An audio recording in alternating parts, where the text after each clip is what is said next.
जंगल का राजा और छोटा गिलहरी बहुत समय पहले की बात है। घने जंगल में एक छोटी सी नटखट गिलहरी रहती थी। जंगल के सभी जानवर उसे प्यार से चुलबुली कहते थे। चुलबुली हमेशा खुश रहती और शाखाओं पर उछल कूद कर अपना समय बिताती। लेकिन जंगल के राजा शेर गर्जन को चुलबुली की यह चंचलता पसंद नहीं थी।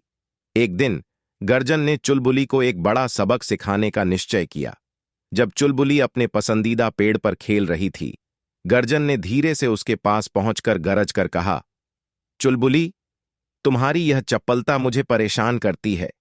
आज से तुम इस जंगल में नहीं खेल सकोगी। चुलबुली डर गई, लेकिन फिर उसने हिम्मत जुटाकर शेर से कहा, महाराज, खेलना मेरी प्रकृति है और मैं किसी को परेशान नहीं करना चाहती। क्या मैं आपकी कोई मदद कर सकती हूं, जिससे आप मुझे माफ कर दें और मैं फिर से खेल सकूं? गर्जन ने चुलबुली की यह बात सुनी और सोचा कि इस छोटे से जानवर से क्या मदद की उम्मीद की जा सकती है। फिर भी उसने सोचा और चुलबुली से कहा, ठीक है, अगर तुम मेरी मदद कर सको तो मैं तुम्हें माफ कर दूंगा। मेरे पंजे में कुछ दिनों से कांटा चुभा है और मैं उसे निकाल नहीं पा रहा हूं। चुलबुली ने बिना देरी किए गर्जन के पंजे के पास जाकर धीरे से कांटे को निकाल दिया। गर्जन के दर्द से राहत मिली और वह चुलबुली का बहुत आभारी हुआ। उसने न केवल चुलबुली को माफ किया, बल्कि उसे जंगल की सबसे अच्छी दोस्त भी घोषित किया। समय बीतने के साथ गर्जन और चुलबुली सभी जानवरों के लिए दोस्ती और साहस की मिसाल बन गए। चुलबुली ने यह सिखाया कि कोई भी कितना भी छोटा क्यों न हो, उसकी मदद का मूल्य कभी कम नहीं होता। तो दोस्तों, इसी तरह और कहानी सुनाने के लिए सब्सक्राइब जरूर करें। तो दोस्तों, राज की प्रेम कहानी भी जान लेते हैं। तो दोस्तों, एक समय की बात है।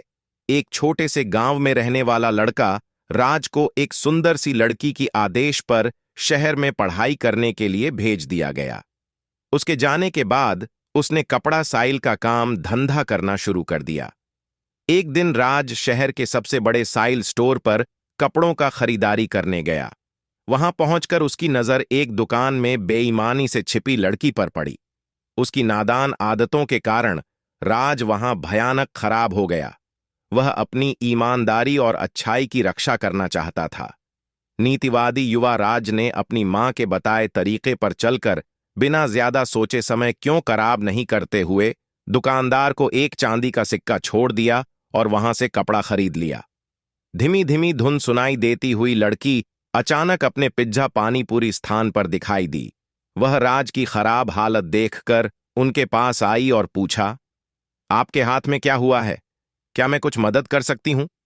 राज ने यह बात सुनकर हौसला बढ़ाया और उसने सबसे पहले दुकानदार को धन्यवाद दिया जिसने उसे यह सिक्का दिया, और उसने उस लड़की द्वारा पूछे गए प्रश्नों का उत्तर दिया। धन्यवाद बहन, मेरे हाथ में कुछ नहीं हुआ है, शायद तोड़ी है। लड़की ने राज को बताया कि वह उसे बचपन से ही उम्मीद कर रही है। उसने आगे कहा कि उसे एक बहुत अच्छा और भोला लड़का चाहिए जो उसे सब प्यार करे और उसकी ख्वाहिशों को सीधा रास्ता दिखाए। राज ने लड़की के प्रति खास इंटरेस्ट दिखाया और उसे बातचीत के लिए आमंत्रण दिया। वे बहुत देर तक बात करते रहे और इस प्रक्रिया में वे दोनों एक दूसरे के बारे में अधिक जानने वाले हुए। धीरे धीरे उनके बीच की रिश्ता बढ़ कहानी एक लड़की और एक लड़के के बारे में है जो बचपन के सबसे अच्छे दोस्त थे। वे हमेशा साथ खेलते और कई अनुभव एक साथ जीवन के हर पहलू को साझा करते थे। जब वे बड़े हो गए तो उनकी दोस्ती भी और गहरी हो गई। वह एक दूसरे के साथ मनोरंजन करने, साथ पढ़ाई करने और सप्ताहांत में मार्गदर्शन करने लगे।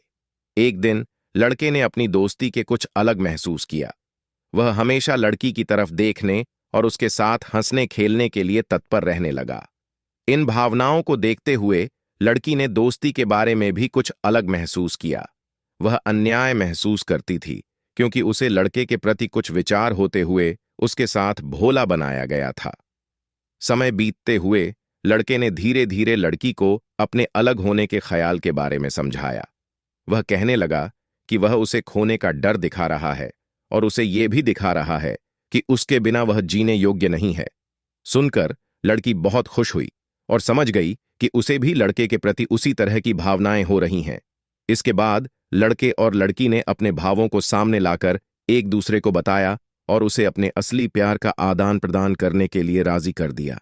बाद में उन्होंने अपने परिवार को भी अपने असली प्यार के बारे में बताया और वह विवाह करने के लिए इच्छुक थे। इस प्रकार लड़के और लड़की ने एक साथ विवाह किया और अपने सपनों को साथ मिलकर पूरा किया। वे अपने दिल की बात समय पर बताने के लिए बहुत खुश थे और उनकी प्रेम कहानी एक दूसरे के लिए प्रेरणा का कारण बन गई।